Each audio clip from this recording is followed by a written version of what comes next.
Faced with this sudden prank, I quickly raised my hat to shield myself, but the water balloon still hit me hard on the head. Startled, I looked toward where it came from and saw a woman in the opposite building quickly hide away. I realized she must have something to do with this, so I hurried to get dressed and knocked on her door. A man opened it, looking puzzled, asking what I wanted, just as I was about to accuse his wife. I noticed the woman behind him shaking her head. Then she subtly showed me the bruises on her arm. I instantly realized she might be in danger.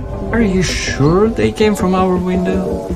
When the man asked me again what was going on, I chose to stay silent. I could see him gripping her shoulder tightly, as if warning her not to speak. The woman secretly made a hand signal for help. That confirmed my suspicion. She was a victim of domestic violence. After that, he closed the door. I immediately called the police. Soon, officers arrived and arrested the man. He tried desperately to defend himself, but the bruises on his wife's body proved he had been violent. I thought I had saved an abused woman. But the next second, I noticed something strange about her injuries. To confirm my suspicion, I said I wanted to come in and comfort her, but she quickly refused and slammed the door shut. Her strange behavior made me realize things weren't that simple. To uncover the truth, I took a stool and climbed up to her window, then quietly sneaked into the house. When I entered her bedroom, the sight before me confirmed everything. The bruises on her body were drawn with makeup. She had never been abused. Then suddenly, another man walked into the room. That's when I finally understood everything. It was all part of her plan, a setup to take her husband's entire fortune. Realizing I had wronged an innocent man, I turned to leave and report it to the police, but accidentally knocked over a vase behind me. The noise gave me away.